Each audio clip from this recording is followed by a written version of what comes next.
Hello student. आज मैं आपको हिंदी विषय की पाठ योजना बता रही हूँ, तो चलिए शुरू करते हैं। सबसे पहले कक्षा, दिनांक, विषय, कालांश, विधा है रचना, अवधि, प्रकरण है बाल विवाह। अब देखिए, इस तरह से हम फॉर्मेट बना लेंगे। उद्देश्य, अपेक्षित व्यवहारगत परिवर्तन। उद्देश्य में फर्स्ट है ज्ञानात्मक, विषय वस्तु का ज्ञान। विद्यार्थी बाल विवाह निबंध के बारे में जान सकेंगे। विद्यार्थी बाल विवाह निबंध के बारे में प्रत्यस्मरण व प्रत्याभिज्ञान कर सकेंगे। फिर दूसरा है कठिन शब्द। विद्यार्थी कठिन शब्दों के अर्थ जान सकेंगे। फिर है अवबोध, सुनकर विद्यार्थी निबंध को सुनकर अर्थ ग्रहण कर सकेंगे। फिर पढ़कर विद्यार्थी निबंध को पढ़कर अर्थ ग्रहण कर सकेंगे। फिर है अभिव्यक्ति, विद्यार्थी प्रश्नों के उत्तर सरल भाषा में दे सकेंगे। फिर है लिखित में, विद्यार्थी यति गति पूर्वक निबंध का वाचन कर सकेंगे। योग्यता में देखते हैं वाचन, लेखन, विद्यार्थी अभ्यास तालिका बना सकेंगे। विद्यार्थी चित्र बना सकेंगे। अब देखते हैं हम आगे। अभिरुचि, भाषा साहित्य के प्रति रुचि। विद्यार्थी इसी प्रकार के अन्य निबंध को पढ़ने के लिए पाठ्य पुस्तकों के अतिरिक्त अन्य पत्र पत्रिकाएं पढ़ने में रुचि ले सकेंगे। फिर है अभिवृत्ति, सद्वृत्तियों का विकास। विद्यार्थियों में आवश्यकता से अधिक नए बोलने की अभिवृत्ति विकसित हो सकेगी। विद्यार्थियों में रचना कार्यों के प्रति उचित दृष्टिकोण विकसित हो सकेगा। फिर है मौलिकता, नई रचना करने की क्षमता का विकास करना। विद्यार्थी निबंध लेखन में मौलिकता विकसित कर सकेंगे। फिर हम देखते हैं पूर्व ज्ञान। विद्यार्थी बाल विवाह के बारे में सामान्य जानकारी रखते हैं। सहायक सामग्री में हम देखते हैं झाड़न, लपेट फलक, चौक, चार्ट, संकेतक इत्यादि। अब आगे देखते हैं प्रस्तावना। प्रस्तावना में इस प्रकार से हम फॉर्मेट बना लेंगे। छात्र अध्यापिका क्रिया, छात्र क्रिया। फिर पहला प्रश्न है छात्र अध्यापिका क्रिया में हमारा छोटी उम्र में विवाह करने की प्रथा को क्या कहते हैं। छात्र क्रिया में लिखेंगे हम बाल विवाह। दूसरा प्रश्न है बाल विवाह का प्रचलन क्यों हुआ। छात्र क्रिया में लिखेंगे हम दहेज प्रथा के कारण। दहेज प्रथा को रोकने के लिए क्या करना चाहिए। दहेज प्रथा को रोकने के लिए समाज सुधारों द्वारा जन कल्याण के उपाय करने चाहिए। दहेज प्रथा को रोकने के उपाय सफल हो जाने से क्या होगा, बाल विवाह प्रथा बंद हो जाएगी। बाल विवाह के बारे में आप क्या जानते हो, ये हो जाएगा समस्यात्मक। अब हम देखते हैं उद्देश्य। उद्देश्य में आज हम बाल विवाह के बारे में विस्तार से अध्ययन करेंगे। अब देखिए, इस प्रकार से हम फॉर्मेट बना लेंगे। शिक्षण बिंदु, छात्र अध्यापिका क्रिया, छात्र क्रिया, विधि प्रविधि, सहायक सामग्री और शामपट्ट सार। अब छात्र अध्यापिका क्रिया में हम लिखेंगे छात्र अध्यापिका लपेट फलक के माध्यम से कठिन शब्दों के अर्थ विद्यार्थियों के सम्मुख प्रस्तुत करेगी।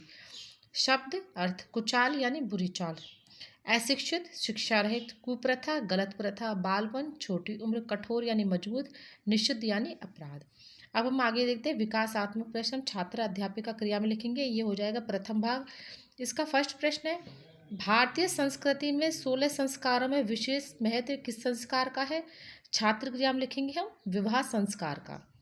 दूसरा प्रश्न है वैदिक काल में यह संस्कार कौन सी भावनाओं को परिचायक था।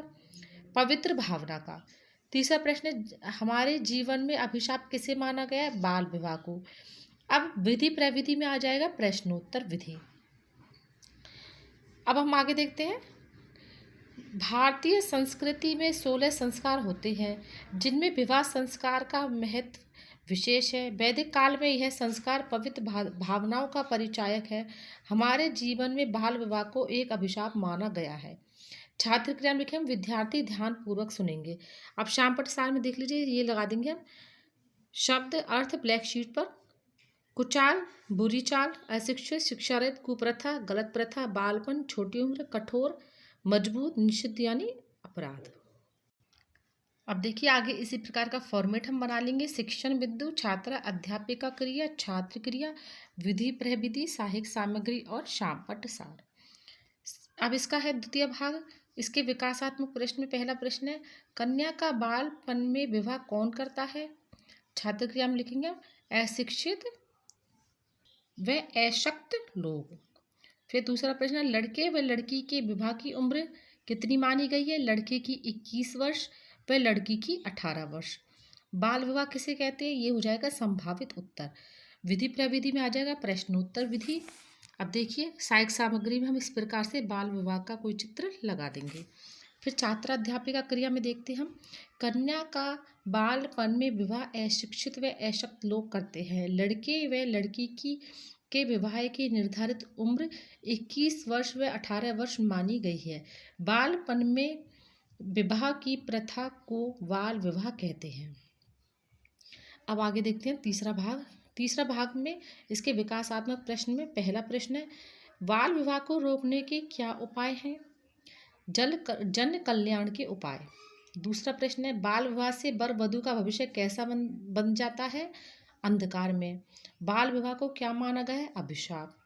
विधि प्रविधि में आ जाएगा प्रश्नोत्तर विधि। अब छात्र अध्यापिका कथन में हम देखते हैं, बाल विवाह एक कुप्रथा है जिसमें वर व वधू का भविष्य अंधकार में बन जाता है। बाल विवाह को जन जागरण का उपाय करके बंद किया जा सकता है। अब विधि प्रविधि इसमें लिखेंगे, छात्र क्रिया में विद्यार्थी ध्यान पूर्वक सुनेंगे। और इसमें विधि में वैसे हम इसको व्याख्यान विधि लिख सकते हैं। अब आगे देखते हैं अभ्यास कार्य, क्योंकि रचना वाले लेसन जो होते हैं उनमें अभ्यास कार्य ही होता है, मूल्यांकन प्रश्न नहीं बनते हैं। इस तरह से हम लिखेंगे, भारत में डैश डैश है 16। अब इस तरह डैश डैश लगा के बाल विवाह, अभिशाप, वैदिक काल, भावनाओं, पवित्र, विवाह, जीवन, निर्धारित उम्र, लड़के, बालपन में, वर वधू, बाल विवाह, कुप्रथा, दहेज प्रथा है। तो इस प्रकार से हम इनमें जो रिक्त स्थान है इनकी पूर्ति बच्चों से करवाएंगे। अब आगे हम देखते हैं गृह कार्य में हम देखते हैं बाल विवाह किसे कहते हैं। तो देखिए रचना का लेसन हम इस प्रकार से बना सकते हैं। इसी फॉर्मेट को ध्यान में रखकर हम हिंदी में रचना विधा के और भी लेसन बना सकते हैं। Thank you.